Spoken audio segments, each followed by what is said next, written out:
But you hopefully got someone special flowers. I'm going on mute now. All right, Carmen, you have the I green got light. one there for you, Patricia. Roses are red, violets are blue, orchids are 45 cents, while dandelions do. Okay. Oh, you're a stinker.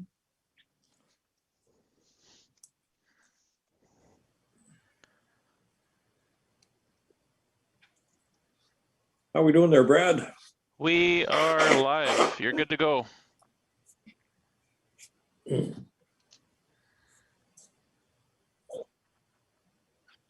Are we ready to count down? Mitch, can you tell him he's on? Is Brad still there? Our kid, it's Mitch. You're live and ready to go. Brad just Okay. had some issues from his end, but go ahead. The IT guys having problems. Okay. So anyways, welcome everybody. Appreciate you showing up in the virtual council meeting again tonight. And things have opened up a bit as far as getting back into the greens area there. So that should help some of our restaurants and small business there to get back open again. So that's good news. So we'll call the meeting to order, and we're going to welcome everybody on Facebook and YouTube as well there. So I'll ask the clerk for the roll call, please. Good evening, Your Worship. All members are present. Thank you very much. Item number 3 is review of revisions or deletions to the agenda. And I've got a motion moved by Councillor Whalen, second by Councillor Jelly. Be it resolved that the City Council approves the agenda as printed. Anybody opposed to that motion? Seeing none, we'll consider that one carried. Is there any disclosure of pecuniary interest or general nature tonight? Seeing and hearing none, we'll move on to item number 6, the review and adoption of the council minutes. And I've got a motion moved by Councillor MacArthur, second by Councillor Foley. Be it resolved that City Council approves the following minutes as printed. A, the regular meeting of council held on February the 2nd, 2021. Anybody oppose that motion or any comments on the minutes?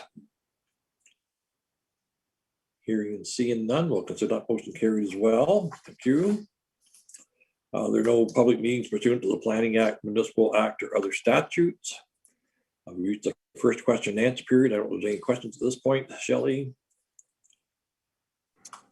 Yes, we have 2 from Mr. Rob Ritchie. So he's asking if council can put the information on the free tax clinics on the Facebook page and have our age-friendly coordinator send it to the groups that she has contact with.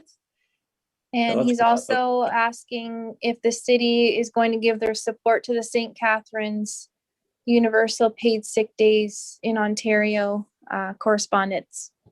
Okay, those are both coming up in the correspondence there, but I mean, I'm sure when we hit the correspondence, we'll make sure that the tax preparation numbers and where they're going to be held and everything else is put onto our Facebook page. So probably no problem doing that. And our age-friendly coordinator, I'm assuming we can get that information out to the seniors' homes there as well, so they know where to go to get their taxes prepared for a very low cost there. So yes, we can certainly do that. The other one for the support for St. Catharines, I will be discussing that under communications here shortly. So I'll maybe leave that one for now, and we'll see whether that gets brought back for further discussion at the next council meeting. So. I guess the next thing is presentations, and we do have Ida Hilson in the green room there, I guess, for the discussion on the Broadwood Avenue, Lakeshore Road crosswalk lights. So Brad, we got Ida on the phone here now, your video. Yep, so I'm just asking her to leave the room and to unmute her mic.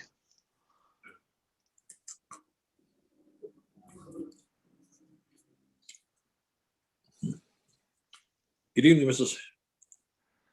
Hilson. Are you there? Can you hear us?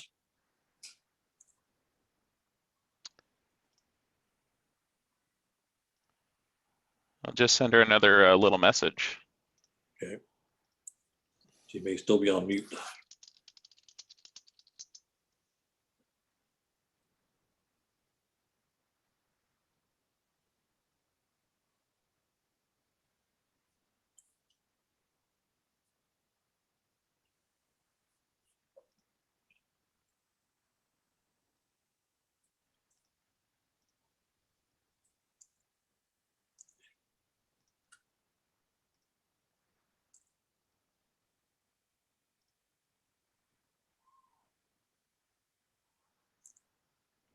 Ida, if you can hear us, do you want to just unmute yourself and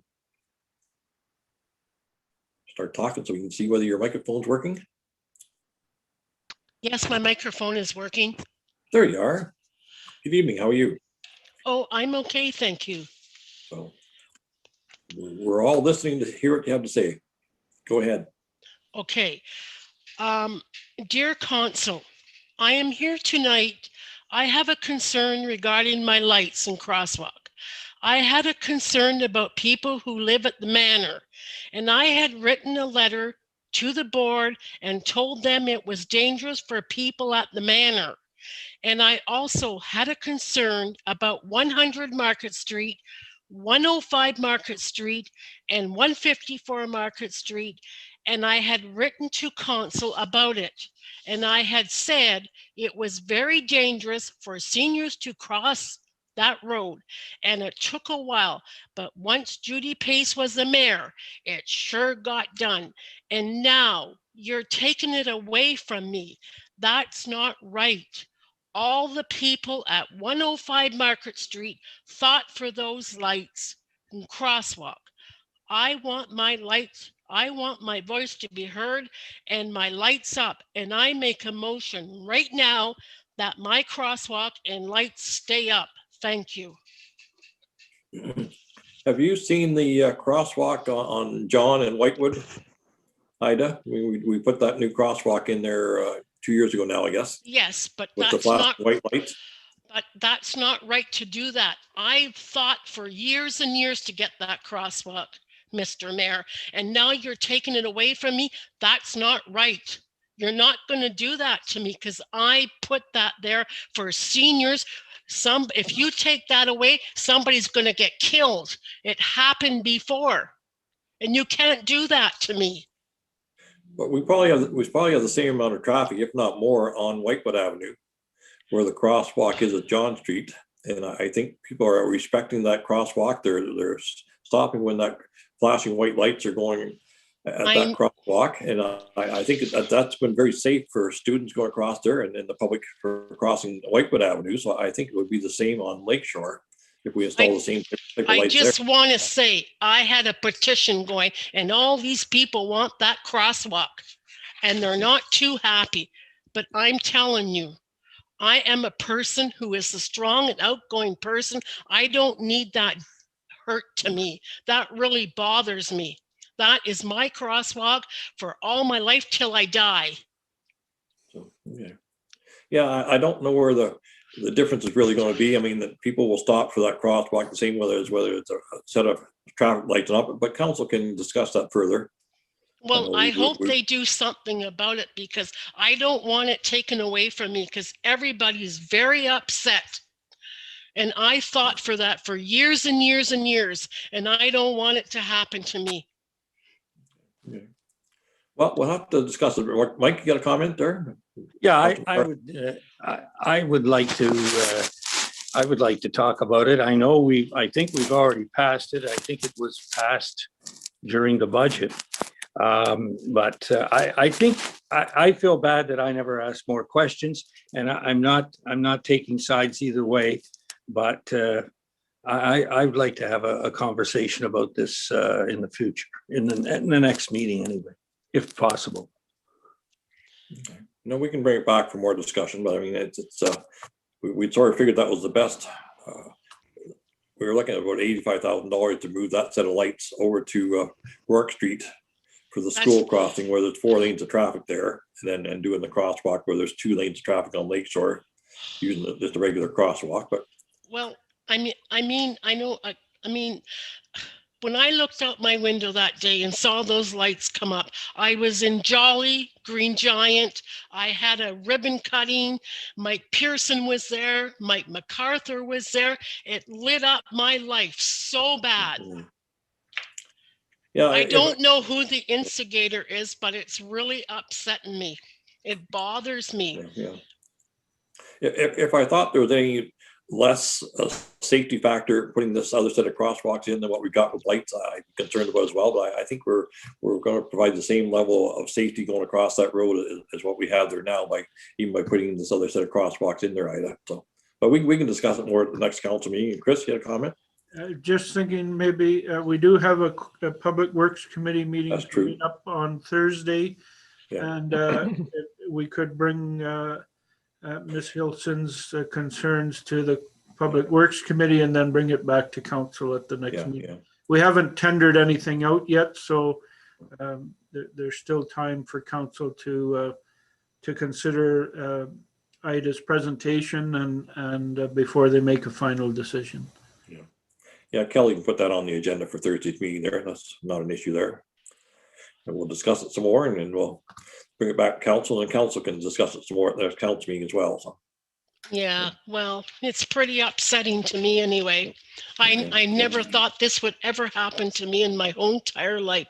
I lived here all my life. I worked in the store all my life, and I never thought this was ever going to happen to me. Okay. It really hurts me. Yeah. No, I thank you for bringing that to our attention here tonight, and we'll definitely have another look at it, Ida, for you there. So I appreciate you coming on a council meeting. Thank you very much. Thank you very much. Bye-bye. Bye-bye.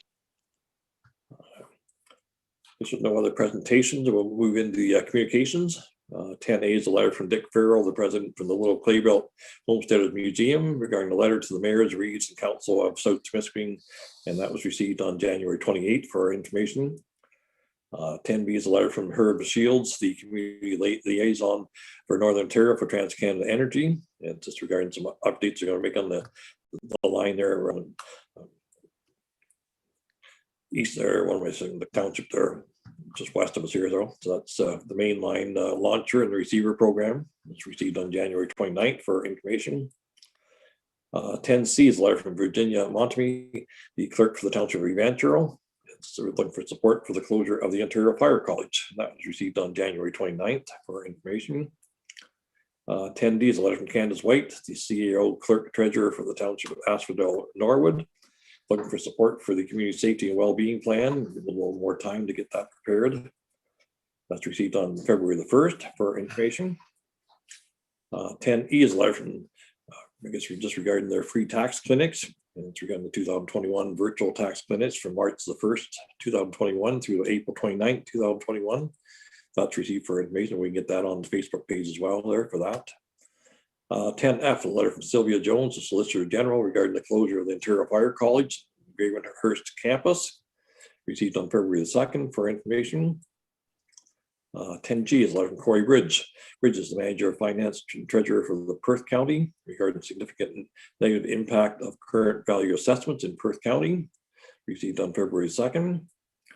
10H is a letter from Danny Will, the President of FIDOM, regarding the creation of a provincial working group looking at the 2+1 highways that Mark Wilson's been looking at, as well as on that steering committee there. So that's received on February the 4th for information. 10I is a letter from Bonnie Nisco Dunk, the city clerk for the city of Catharines. It's regarding universal paid sick days in Ontario, received on the February the 9th for information.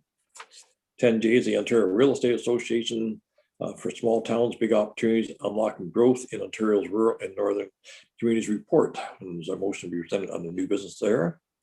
And lastly, a letter from Pam Fogel, the manager for Corbeil Provincial Offenses, regarding support for COVID-19 relief funding for the POA. That's received on February the 11th. So these all the correspondence. I got a motion moved by Councilor Ferrier, second by Councilor Hewitt. Be it resolved that City Council agrees to deal with communication items 10A to 10K according to the agenda references, unless people want to change their direction on some of these, some of the correspondence. So, if I could, Your Worship. Councilor Jelly first. Yeah, just item D, the support community and safety well-being extension request.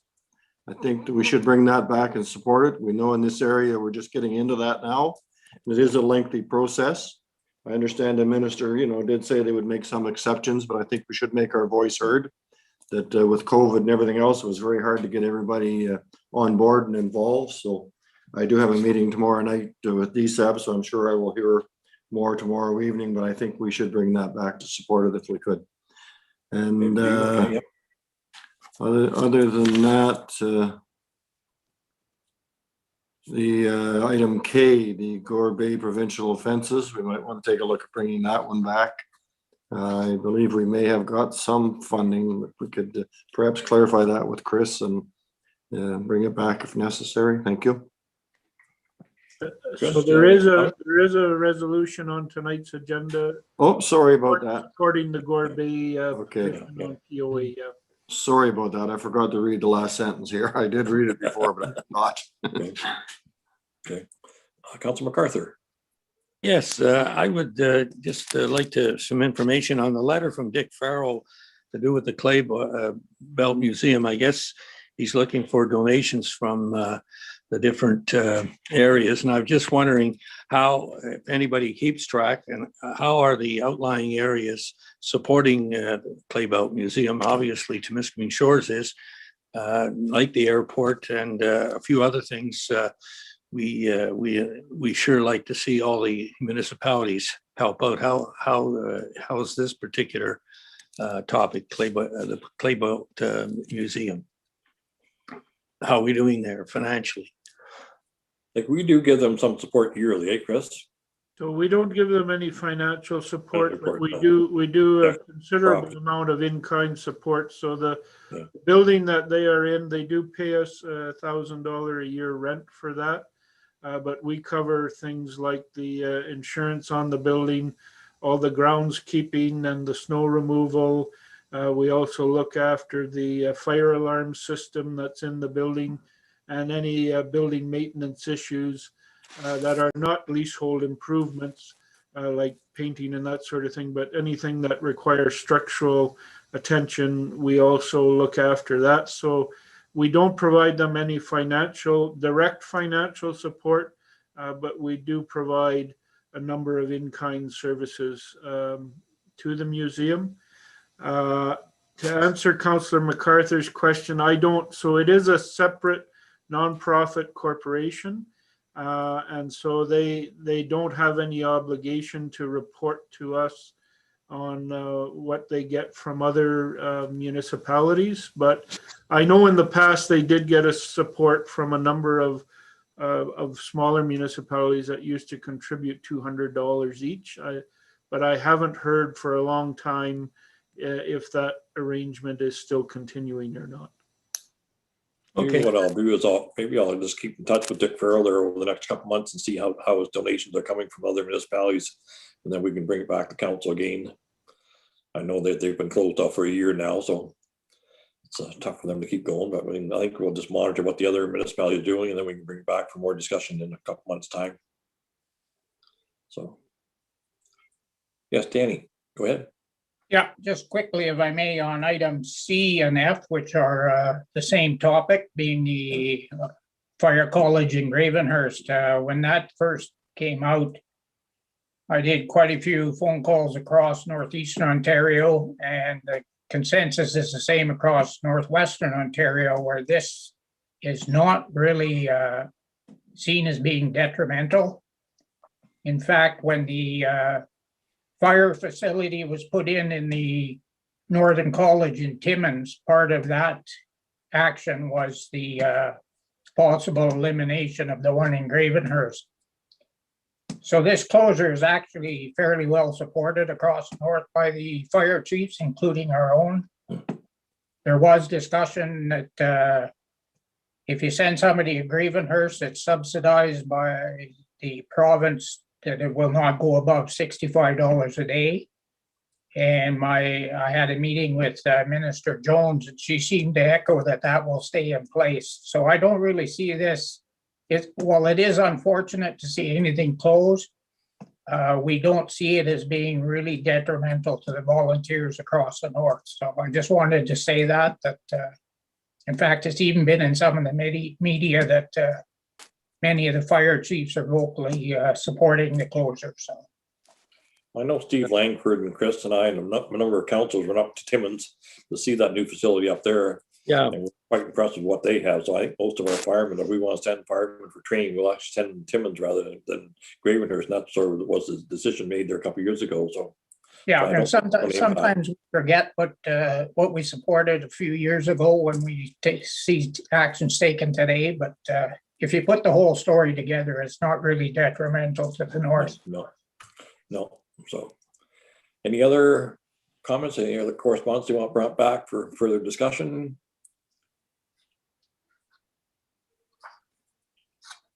Hearing none, I guess we'll ask for that motion. Your worship, Yes. Patricia has her hand up.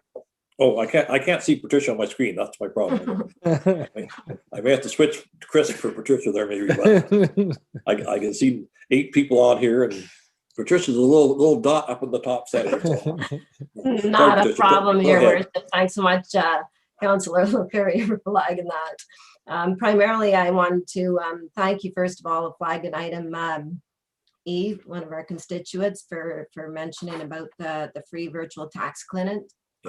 Absolutely, they'll be posted, I'm sure, within our webpage, but it's always good to flag that extra, especially for our seniors, to make sure that they're aware of the dates.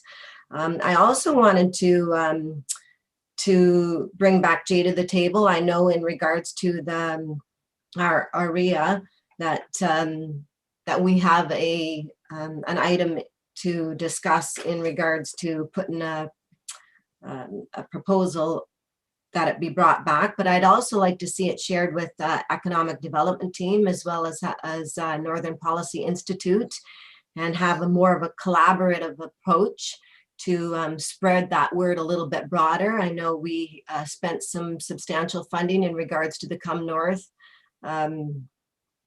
conference, and it's quite well done. There's a lot of information in regards to that. Big towns or small towns, big opportunities. Unlocking Growth in Ontario's Rural and Northern Communities report. So I encourage that to be shared on our Temiskaming shores, but also to have a further discussion, even with Northern Policy Institute, as well as our Economic Development Team, as well as our local real estate agents here. So kudos to see that's on our platform tonight as well to move that forward. Thank you. Yeah, there should be a motion coming up later under new business there, so we'll address it there as well. So. Yeah. If there's no further comments, I'll call a question. All in favor or anybody opposed to that motion? We will consider that one carried. Item number 11 is the committees of council, the community and regional. I got a motion moved by Councilor MacArthur, second by Councilor Jelly. Be resolved the following minutes be accepted for information. The minutes of the bicycle friendly committee meeting held on January 21st, 2021. Any comment, discussion? Anybody opposed to that set of minutes? If not, we'll consider that one carried. Number 12, committees of council, the internal departments. I got a draft motion moved by Councilor Whalen, second by Councilor Hewitt. Be resolved the following minutes be accepted for information. A, the minutes of the corporate services committee meeting held on February the 1st, 2021. And B, the minutes of the building maintenance committee meeting held on February the 9th, 2021. So, any discussion on those two sets of minutes? Anybody opposed to that motion? We'll consider that one carried. Moving on to item number 13, report by members of council. And then my report from the Roma conference, as well as Councilor Jelly's report, emailed there as well. So, yes, Councilor Whalen. Yeah, just quickly, if I can add to that report, the Temiskaming Municipal Association executive did have a meeting finally Thursday past.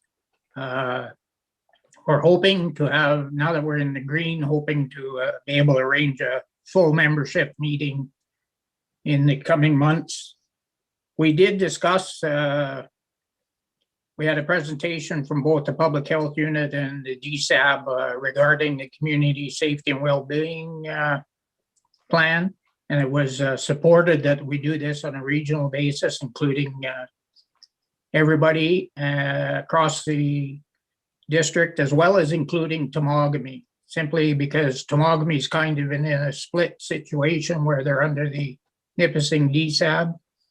But when it comes to most policing issues, in fact, we've attended meetings with Temiskaming on policing, so we decided to include them in the our own community safety and well-being plan. So that is in the process, and from some of the feedback I've been getting from the provinces, there has actually been some talk about maybe extending the deadline on that. So let's keep our fingers crossed and see what happens. But TMA is continuing on regardless. Thank you.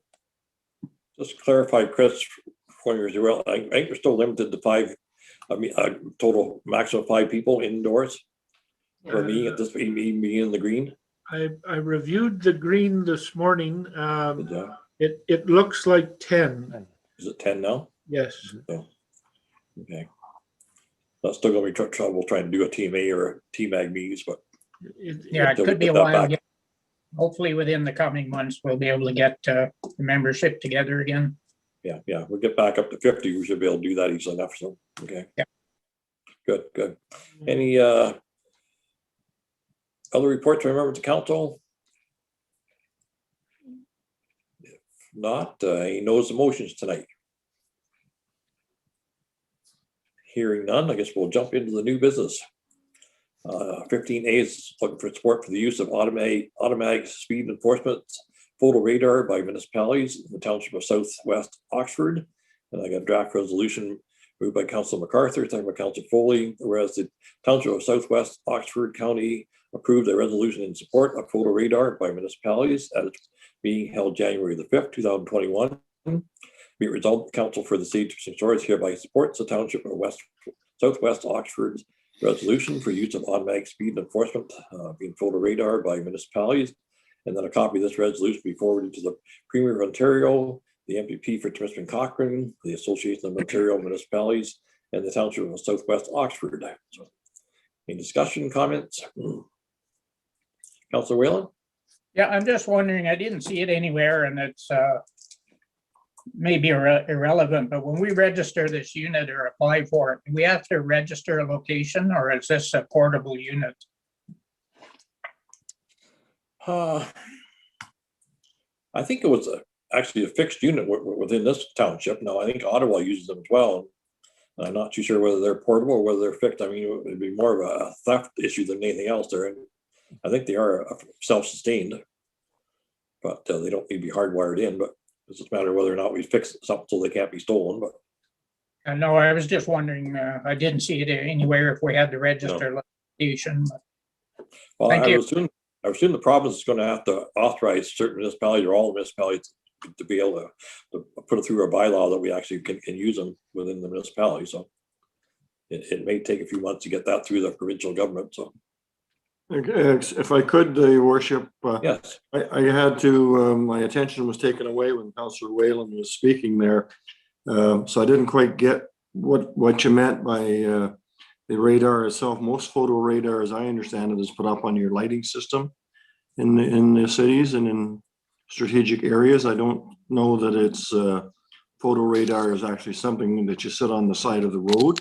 I mean, I'm sure they make them that you could move around, but you know, a lot of photo radar is you know, put up and used in various places, especially the red light ones. But of course, the speeding ones, I guess, you know, they could be. The one that we have here now is a portable one, and it's moved around. It's more of a deterrent than a device that's used, but I mean, it can be moved around. And again, it is a theft and damage issue where when it's out, somebody has to be with it. Yeah, that's the way I understood it as well, Councillor Jelly. Like the camera in the box go up the pole and get attached, but I didn't know if it had to be in a single registered location or if we could change it every 12 months or so. I didn't see that in the read up anywhere. So no, I didn't see that either, Councillor Whalen. No, I think we should look into that and to see whether we can move it around, because it'd be nice to have it in different locations. It was put on Armstrong Street, or whether it's put on Lakeshore or York Street, whatever. So it'd be nice to move it around. So yeah, look for that for sure. Councillor MacArthur. Yes, I would definitely support this by a wide margin. As you know, I've said before that the Lakeshore, the speed on the Lakeshore, it's unbelievable some days and some nights. And I think that our OPP definitely know that they have to hand out speeding tickets when they get an opportunity. And I think it's abused many, many times as far as speed, and even when the trail is open. But this is one area that is my pet peeve. I find that there are so many drivers. If you're doing 83, they're doing 93, 105. It's just out of control at times. And I think that that's one area that I'm very worried about an accident. In the whole area, I don't think it would be a bad idea to look into this and support this motion for the future. I am worried that someone is going to get seriously hurt on the lakeshore someday and due to speed. But I agree that it's not just for the lakeshore, it's for the whole area. Thank you. Any other comments, discussion? And since Michael's supporting this motion, he actually moved the motion as well. So anybody opposed to this motion? That is carried. 15B, support for the investing in Canada infrastructure program for the town of Bracebridge. And I got a motion moved by Councilor LaFerrier, second by Councilor Jelly. Whereas the town of Bracebridge council approved a resolution regarding the infrastructure funding at its meeting on January the 20th, 2021. And whereas the Association of Municipalities of Ontario reported that municipal governments own more of the Ontario infrastructure than any other order of government, and most of it is essential to economic prosperity and quality of life.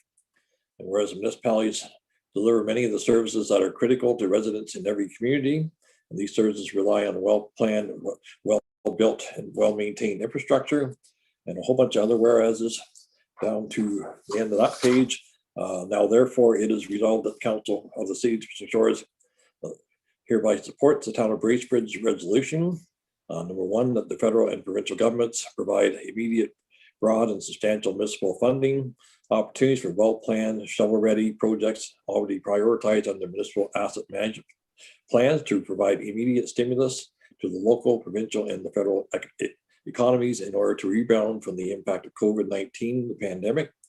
And two, that a copy of this resolution be forwarded to the Right Honorable Prime Minister of Canada, the Federal Minister of Infrastructure and Communities, the Honorable Premier of Ontario, the Ontario Minister of Finance, and the Ontario Minister of Infrastructure, the Ontario Minister of Municipal Affairs and Housing, the Association of Municipalities of Ontario, the Federation of Canadian Municipalities, the local member of Parliament, MPP, the local member of Provincial Parliament, and the town of Bracebridge. So, any discussion on that resolution? Councilor Whalen? Yeah, not so much on the resolution itself, although sometimes rather than read the whole preamble, it's nice when you just jump to the now therefore section.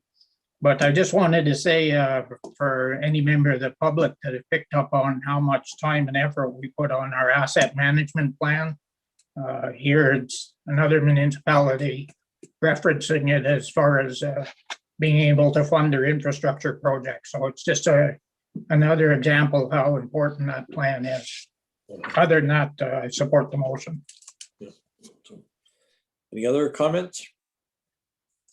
No, this is only the way of the future there. If you don't have an asset management plan and it's not a priority there, then you're not going to be accepted on this, but that's probably great planning for the country, the province in the country as far as that goes. So anybody opposed to that motion?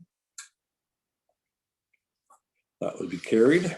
15C is looking for support for the Ontario Real Estate Association, the Small Towns, Big Opportunities, Unlocking Growth in Ontario's Rural and Northern Communities Report. And I got a draft motion moved by Councilor Hewitt, second by Councilor Whalen. Whereas Ontario Real Estate Association released a report titled The Small Towns, Big Opportunities, Unlocking Growth in Ontario's Rural and Northern Communities. And whereas the economic and demographic realities faced by communities outside the Greater Toronto and Hamilton area are rarely the focus of mainstream media attention or political actors. And whereas over the past few years, many non-GTHA towns and cities have been faced with the challenges caused by losing talented youth to larger centers and a move away from more traditional goods producing economies.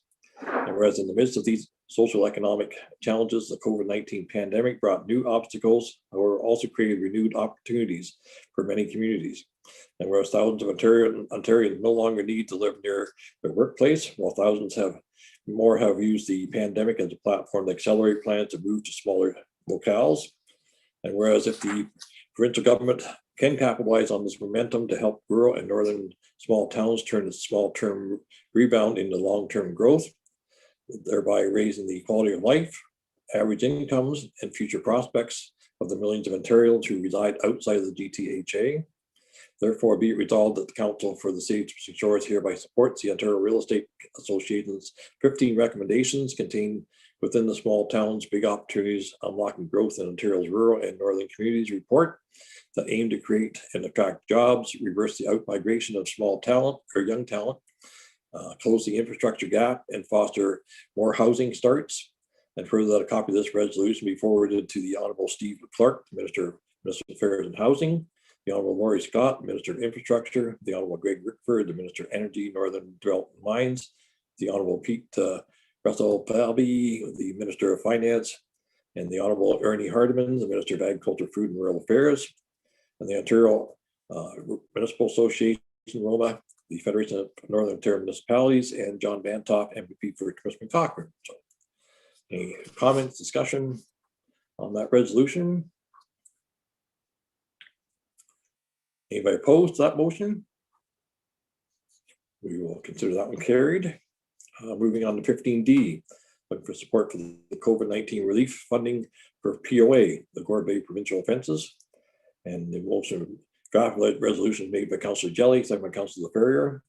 Whereas the Gore Bay Provincial Offences Board of Management approved a resolution regarding COVID-19 relief funding at its meeting on January 22nd, 2021.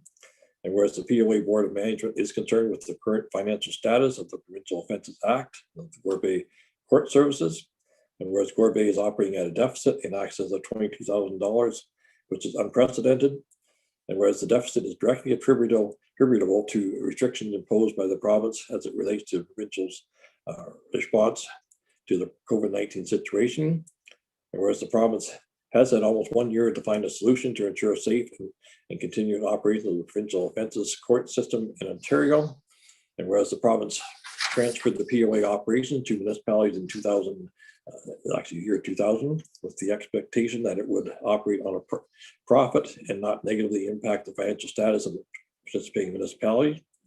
And whereas the province or provincial government has provided COVID-19 grants to municipalities, but not directed any of those monies to the POA boards. Therefore, be it resolved that the Council for the City of Temiskaming Shores hereby supports the Gore Bay POA Board of Management to lobby and the provincial government to provide COVID-19 support funds to all POA court operations in the province of Ontario. And further, a copy of all this, copy of this resolution be forwarded to the Honourable Premier of Ontario, the Honourable Doug Downey, the Attorney General, John Bantoff, MVP for Temiskaming, and the Gore Bay Provincial Offences Board of Management. So we'll reword that last sentence a bit there, but so anybody comments on that particular resolution? Anybody opposed to that motion? That is carried. So 15E is Memo 005 2021 CS, the OILC loan applications. And I got a motion moved by Councillor Foley, second by Councillor Hewitt. Be resolved the Council for the City of Temiskaming Shores acknowledge receipt of Memo 005 2021 CS. That Council directs the Treasurer to proceed with the applications to OILC for capital works as approved in Resolution 2020-606. And the Council directs the Treasurer to proceed with other applicable bylaws and as per the OILC program as required upon the completion and substantial completion of the approved capital works. So, discussion on that particular motion? Anybody opposed to that motion? Jesse's going to have us borrowing more money and spending more money. Thanks, Jesse. 15F, Memo 006 2021 CS, the amendment to bylaw 2019-127, the FedNor support for PDAC conference. And I got a motion moved by Councillor MacArthur, second by Councillor Whalen. Be resolved the Council for the City of Temiskaming Shores acknowledge receipt of Memo 006 2021 CS, and the Council directs staff to prepare the necessary bylaw to amend bylaw number 2019-127 regarding the Prospectors and Developers Association, Prospectors Association of Canada, the PDAC convention for consideration at the February 16th, 2021 regular council meeting. So, any comments, discussion? Anybody opposed to that motion? That'll give James about $500,000 to assist some of the different business people. I think it was 61, if I'm not mistaken, different businesses going to a virtual at that PDAC conference. So 15G No is ban though. no ban. You retired last year. I heard you say you were retired last year. So we couldn't have brought you back this year anyway, Jesse. So 15G, Memo 007, 2021 CS, the amendment to bylaw 2018-130, the Frednor project for a bilingual project coordinator, and it's this amendment. It's moved by Councilor LaFerrier, second by Councilor Foley. Be it resolved, the council for the city of St. George acknowledge receipt of Memo 007, 2021 CS, and the council directs staff to prepare the necessary bylaw to amend bylaw number 2016 or 2018-130 regarding a funding agreement with the Industry Canada, Fednor, for a bilingual project coordinator for consideration at the February 16, 2021 regular council meeting. So, any discussion, Councilor MacArthur? Yes, I would just like to ask, where is this bilingual project Fednor coordinator going to be located? This is actually Anne-Marie Laurent. She's been sitting in City Hall for the last better than a year now, I think, as that coordinator. She's working with the Around the Lake tour group and also with the Chamber of Commerce as well. And I think she's actually working from home during this lockdown for the province there, but she will be back in the office. She's working with James Franks as that coordinator for the Francophone population and going around the lake. So, any other comments on that, Chris? Did I cover that? She was back, so everybody's back at the office as of today. Yeah. Okay. Great, good. Yeah, they just amended how the funds are being used in that program there. Anybody opposed to that motion? Seeing none, we'll consider that carried. 15H, Administrative Report CS 008, 2021, the Resource Tech Management Incorporated Memorandum of Understanding for access over municipal lands. And the motion reads, or motion is moved by Councilor Jelly, second by Councilor Whalen. Be resolved, the council for the city of St. George acknowledge receipt of Administrative Report CS 008, 2021.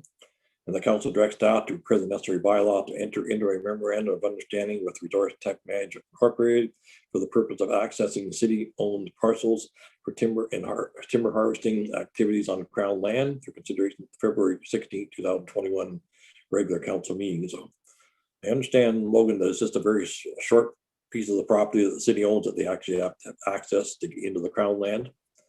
It's a very short distance and a very few trees they're going to have to cut down. Yes, Your Worship. So the original request from January actually was amended late last week. The president of RTMI contacted the city, and initially they were requesting access over 3 parcels of city-owned land. The top, or the northern parcel along Sharp Lake, they would need to cut or create a small road just to join the existing forest access road. They were able to make alternate arrangements, so they no longer require that access. So there will be no cutting of timber on municipal property. So they'll just be using the existing forest access road on 2 parcels towards the Buck 121 parcel for timber harvesting purposes. Okay. Any comments, discussion? Anybody opposed to that motion? Seeing none, we'll consider that motion carried. 15I, Administrative Report CS 009, 2021, the Municipal Freedom of Information and Protection of Privacy Act. And I got a draft resolution moved by Councilor Hewitt, second by Councilor MacArthur. Whereas the Municipal Freedom of Information and Protection of Privacy Act, RSO 1990, dates back 30 years. And whereas the municipalities, including the city of St. George, practice and continue to promote open and transparent government operations, actively disseminate information, and routinely disclose public documents upon request outside of the Freedom of Information Act process. And whereas government operations, public expectations, technologies, and legislation surrounding the accountability and transparency that have dramatically changed the Freedom of Information Act has not advanced in line with these changes. And whereas the creation and storage and utilization of records has changed significantly, and the municipal clerk of the municipality is responsible for records and information management programs as prescribed by the Municipal Act 2001. And whereas Regulation 823 of the MFI PPA continues to reference an antiquated technology and does not adequately provide for cost recovery, and these financial shortfalls are borne by the municipal taxpayer. And whereas the threshold to establish frivolous and or vexatious requests is unreasonably high and allows the harassment of staff and the members of the municipal councils and unreasonable effects of operations of the municipality. And whereas the Act fails to recognize how multiple requests from an individual, shortage of staff resources of the or the expense of the producing a record due is to size, number, and physical locations and not allowed for time extensions to deliver requests and unreasonably affects the operations of the municipality. And whereas the name of the requester is not permitted to be disclosed to anyone other than the person processing the access request. And this anonymity is used by requesters to abuse the MFIPPA process and does not align with the spirit of openness and transparency embraced by municipality. And whereas legal professionals use the MFIPPA to gain access to information to actually launch litigation against the institutions where other remedies exist, and whereas there are limited resources to assist administrators or requesters to navigate the legislative process, and whereas the reform is needed to address societal and technological changes in addition to global privacy concerns and consistency across provincial legislation, be resolved that the Ministry of Government and Consumer Services be requested to review the MFIPPA and consider recommendations as follows. There's actually 9 recommendations there that people can read there on the website. And I think it's something that we have to definitely look at there. I mean, we've been very open and transparent. We're trying to broadcast live all our council meetings and everything else there. So we're trying to be as transparent as possible. So I think it's time to update some of these things. But I'll open it up for any discussion. Chris? Just one to show you how outdated it is. The act refers to the use of floppy disks. So it does need some updating. Absolutely. Yeah, anybody opposed to that motion? That is carried. Item 15J, Administrative Report CS 010-2021, the Hillbury Family Health Team lease agreements. And I got a motion moved by Councilor Ferrier, second by Councilor Whaling. Be resolved the council for the city of Shortly acknowledge receipt of Administrative Report CS 010-2021. And the council directs staff to increase the rental rates for the use of office space by the Hillbury Family Health Team by 2% for 2021 in accordance with the Consumer Price Index. And the council directs staff to prepare the necessary bylaw to enter into a 1-year lease agreement with the Hillbury Family Health Team for its use of office space at the Hillbury Medical Center. That's the end of the motion. So comments on that? Anybody opposed? I can see that one carried. 15K, Administrative Report CS 011-2021, again, the Hillbury Family Health Team lease agreement. And I got a motion moved by Councilor Foley, second by Councilor Jelly, be resolved that council for the city of Shores acknowledges receipt of Administrative Report CS 011-2021. And the council directs staff to prepare the necessary bylaw to authorize the amendment of bylaw 2018-116 to include a payment of $392.22 per month over the remaining term of the lease agreement with Dr. Danielle Sabatin Dentistry Professional Corporation for consideration at the February 16, 2021 regular council meeting. So, any comments? Anybody opposed to that motion? We'll consider that one carried. 15L is Memo 007-2021 PW, the supply delivery of a loader, the release of the request for proposals, and the draft resolution was moved by Councilor MacArthur, second by Councilor Whaling. Be resolved the council for the city to acknowledge receipt of Memo 007-2021 PW, and the council directs staff to release the request for proposals for the supply and delivery of a loader to potential bidders for the closing date of Tuesday, March the 9th, 2021. Comments? Anybody opposed? We'll consider that one carried as well. So 15M, Memo 003-2021 RS, the Hillbury Fire Hall, released for request for proposals. That was moved by Councilor Jelly, second by Councilor Foley. Be resolved the council for the city to acknowledge receipt of Memo 003-2021 RS. And the council directs staff to release the request for proposals for the Hillbury Fire Station design build to potential bidders with a closing date of Tuesday, April the 8th, 2021. So that was discussed at our PPP meeting there and corporate services as well. So hopefully Steve done a real good job along with the fire department committee there to put through the recommendations for that fire hall station. So any comments? Anybody opposed to that resolution? We'll consider that carried. 15N, Administrative Report RS 003 2021, the Hillbury Waterfront land purchase. And I have a motion moved by Councilor Hewitt, second by Councilor LaFerrier. Be resolved the Council for the City of St. George acknowledge receipt of Administrative Report RS 003 2021. And the Council for the City of St. George send correspondence to the Ministry of Natural Resources and Forestry outlining the city's interest in obtaining ownership of the lands on the Hillbury waterfront. Discussion. Anybody opposed to that motion? That'll possibly get us in the case where we can actually purchase that land that we thought we owned before the last 10 years or so.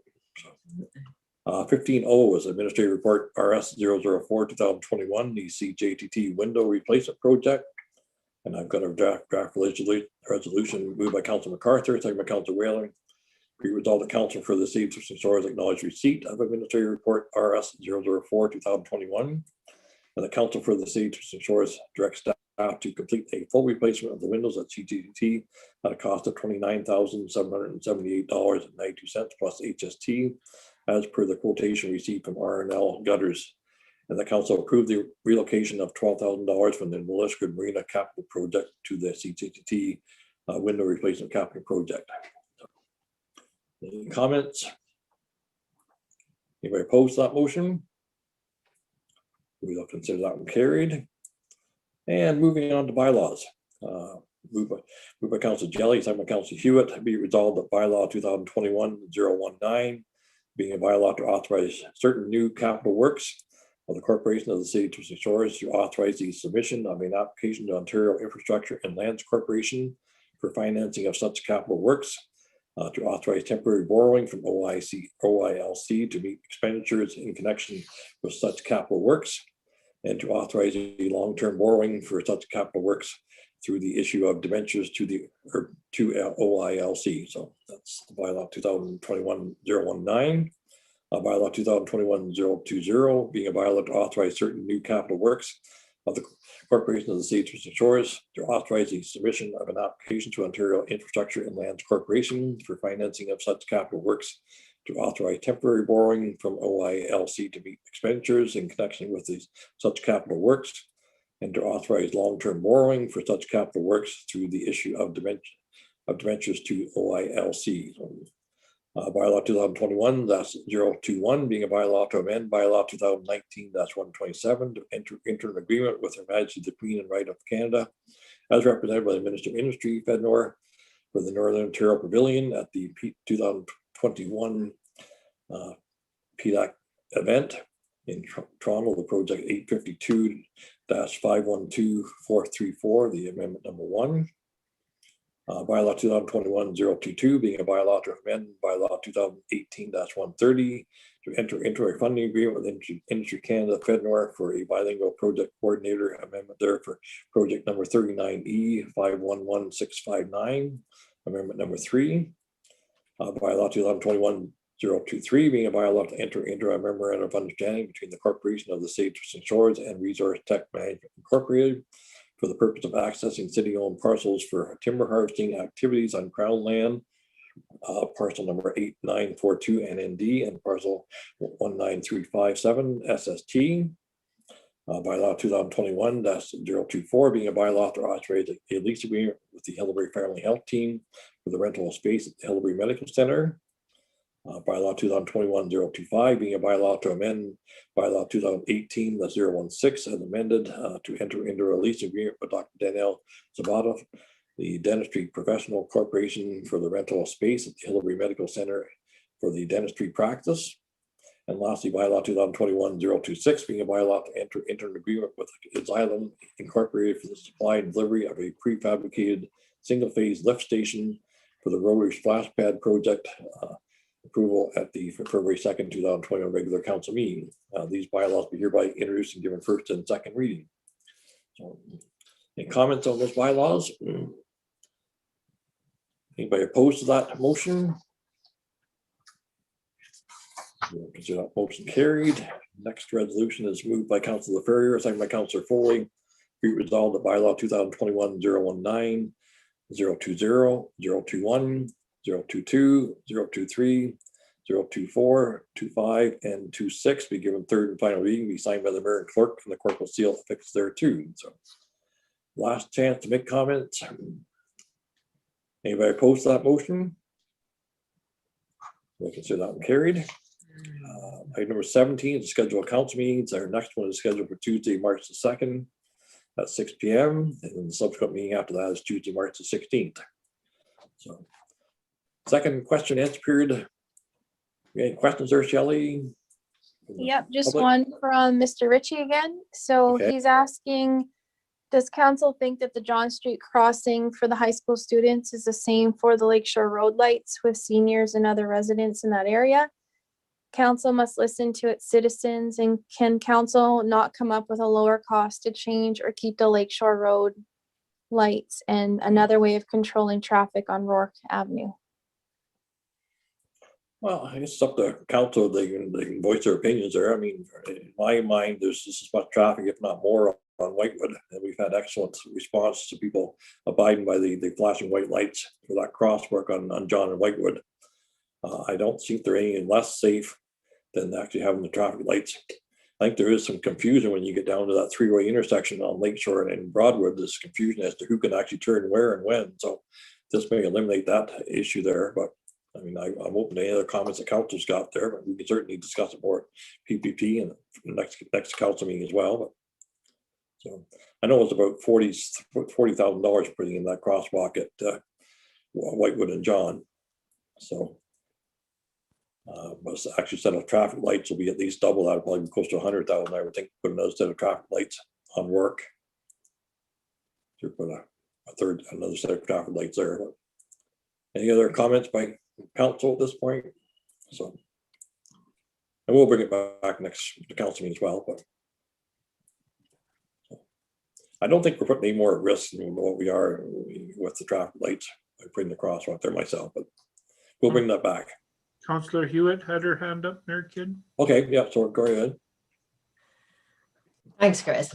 And it has nothing to do with the crosswalks or anything like that. I just wanted a little bit more information in regards to Logan's sharing that in regards to RTMI, that there was no longer a need for any permission in regards to the city allowing crossage or use, and it's only one parcel. I just wanted a little bit more clarification surrounding that forestry.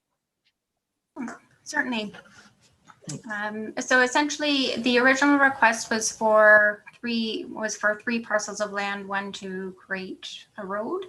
That request is no longer required since they were able to find a way around. And so they are just using an existing forestry road to gain access to the crown parcel through, but did require permission from the city over city-owned land. So the MOU is to address or to allow access and addresses liability concerns and responsibility for safety, and as well as the road decommissioning after use. Okay, thanks, Logan. I appreciate that. Was there any feedback from any landowners in regards to that parcel? The RTMI did require, RTMI does need to seek all landowners' permissions across there. Okay, so yeah, across city-owned properties, just they're using an existing logging road that goes through some of the city property there. So, but they're not actually developing a new logging road at all. right, okay. Thanks for that update, Logan. Certainly appreciate that. Keep us posted, please. Any other questions from members of council tonight? Councilor Foley. Yeah, just through to Matt. Matt, the reopening for the gym, you want people to book their reserve in advance, right? And the pool doesn't actually open until next weekend. or next week. Is that correct? Yes, that is correct. So the gym is opening for use tomorrow. The pool will reopen for Monday, and those who are coming to the facility are required to pre-book their time at the facility in advance. As well, when they do arrive at the facility, they're expected to have completed or complete the COVID-19 screening and contact tracing form. I think all our public works and recreation facilities are somewhat open, I guess, for the city hall's open. I don't know whether, can they get actually into the public works building now to talk to anybody, or is that still, the office still closed there? Public Chris? Works is really, so Public Works really is not open to the general public anyway. No. Because there's a lot of equipment that's running in and out of there. So we don't encourage any members of the public to actually go to the physical location of 200 Lakeshore Road. But all other facilities are open, and certainly people can phone if they have a public works concern. We can make sure that we address their concern. But the big thing, as Matt mentioned, in this reopening phase is the screening and contract tracing. So as dealing, I know Shelley was working even at City Hall today because tax installments have gone out, and there are still people who bring their tax payments down to City Hall physically to be paid. Certainly we're encouraging people to continue using some of the other contactless forms, methods in order to do things like that, like online payments or using the Dropbox. But if someone does want to come into City Hall for various services that we have here as well, just like the recreational facilities, will be looking at a screening process to make sure that people are doing their best to keep all of us safe, and the staff that work in the building, but also all of our community members. So that's one change out of this lockdown that's a little different maybe from the last one. There is a system that people can do this, as Matt again mentioned, online in advance. That should help if they do have the ability to go online to do that. It certainly will help speed up the process. Are we still operating in different cohorts? I mean, recreation operating out of 2 different facilities, public works still operating out of 2 or 3 different facilities. Is that still happening? I'll have to ask Mitch and Matt maybe too. I don't have a firm update on that. Yeah. I mean, I think we're still trying our best to, like everybody else, trying to social distance our staff as much as we can as well. But Matt, Mitch, or Steve, do you guys have anything to add on that? Mayor Kidd, it's Mitch. So Public Works is still working out of 3 different locations, and we will continue to do that. Okay, no, that's safe. Mayor, it's Matt. So Recreation is also working out of 2 different locations in 2 cohorts, and we are planning to do so for the summer as well. Okay. No, I think that's great. So, any other questions by members of council? Yeah, if I could, Your Worship, just a quick question for Chris. When we were talking about we're in the green zone, I take it, that's what I understand. I just pulled up on my phone here for the green zone, and they're saying public gatherings indoors 50, outdoors 100. The 10 and the 25 are listed as private functions. So our meetings are public. So I'm just wondering what the stand is on that, or am I getting some misinformation off my phone? Okay, no, that you could be very right. I was trying to keep up on it, and that could be correct. So I may have been incorrect. I may have been referencing the private dwelling numbers, which is, you said 10 for private? Yeah, 10 indoors, 25 outdoors for private, but then public gatherings are 50 and 100. And the reason I'm asking that question, I asked obviously about Public Works on Thursday, And I also would like to have a police service board meeting next Monday. And I think, you know, I'd like to have it in person. We do have a new member that we're going to be swearing in and what have you. So we can discuss that later, Chris, but I just, when I pulled it up, because I thought that's what it was. Thank you. Well, that's good. Thanks for that correction. And yes, at 50, we should be able to accommodate with the with enough spacing. Logan and I will chat a little bit more, but our hope was if we did go into green, that our next regular council meeting would be a public meeting again. But we do have limited space for people to actually come into the chambers, but we'll, I think Logan has a process that she had developed from the last time that will re-implement that. So I think we're also hoping for our March 2nd regular council meeting to have that in person at City Hall, but also live streamed. Yeah. And it's obvious all the other measures apply, the masking and the 2 meters and all that. That's all still applies. That all still applies. So even if when we meet in person, we will have to, council will have to continue wearing their masks inside. Yeah, I think the health unit is still trying to caution people not to have large gatherings. Or the variant's still very present in Nipissing and Timmins and Sudbury there as well. So, I mean, if that variant gets going in our community there, it can spread very quickly if we get some groups larger than 10 or get up to around 50 there. So I just, maybe we should research that a bit more and just make sure we're not leading people astray by going to 50. But so we can find out for sure. Councilor McCarthy, you cut off twice now. Yep. Go ahead. No, that's okay. Since we're in living color on Facebook, online, whatever, could my colleague, Mr. Foley, tell us when we can downhill ski? And I've been also asked about snowmobiling on trails in the Temiskaming area. Ski Village is open to members on the weekend, on Saturday, and open to the public on Sunday. Thank you. With indoor restrictions for sure. And I believe, Jesse, they are asking that the public call in. Yeah, book rentals and lift tickets online if possible. For Mike's information, they haven't started beginners yet. So. I'd love to get him on a pair of skis and send him down a hill. No, my whole life is downhill. Don't worry.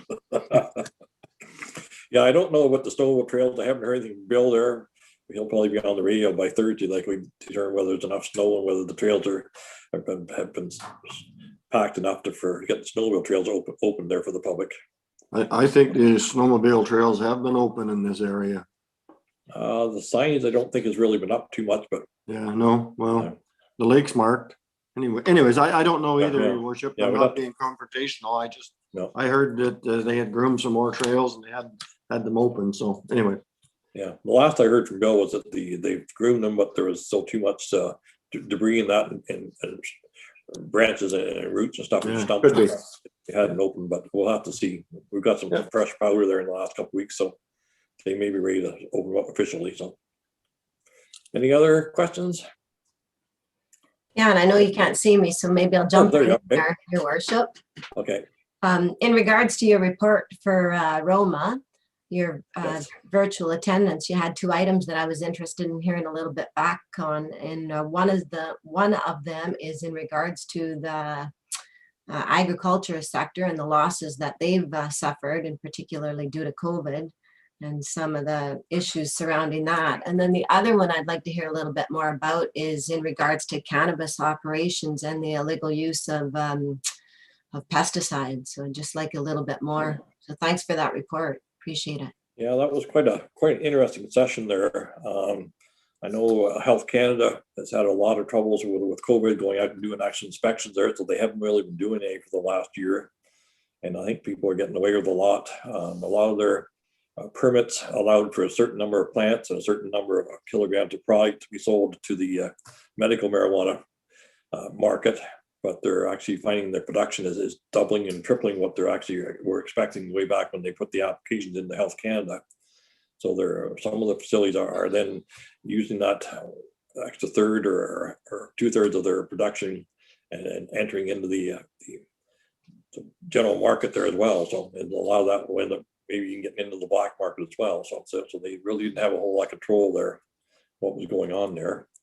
Some of the testing that Health Canada has been doing is finding illegal herbicides and pesticides and insecticides in the cannabis there as well. So just not enough inspections going on, and with COVID, they're not out there doing that. So it's a big problem. I don't know whether the police can get a handle on it or not, but I think we're starting losing that battle against the black market and the recreational marijuana. So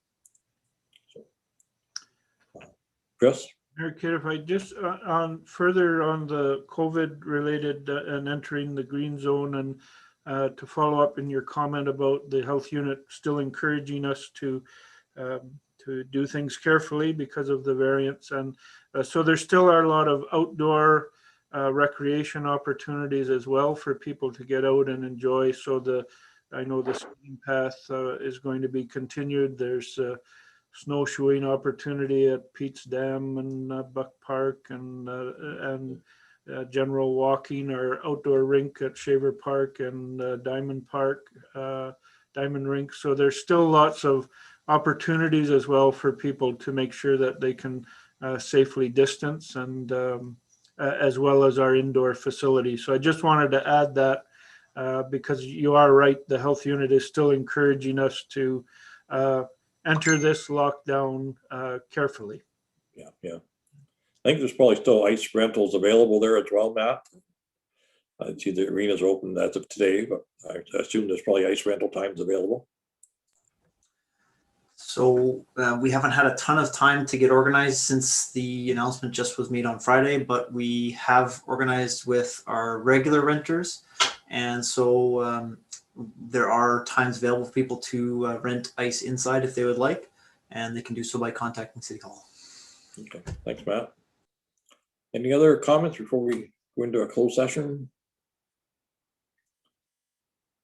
If not, we've got a resolution moved by Council MacArthur, second by Council LaFerrier. Be resolved that Council agrees to convene in closed session at 7:15 to discuss the following matters: A, the adoption of the February 2nd, 2021 closed session minutes, and B, under section 239(2)C of the Municipal Act 2001, the land acquisition disposition for the former Hillbury Library building at 545 Lakeshore Road. So anybody opposed to that motion? If not, we will consider ourselves adjourned from the regular council meeting. I thank everybody for joining us tonight, and we'll convene in closed session in a few minutes here. Thanks, everyone.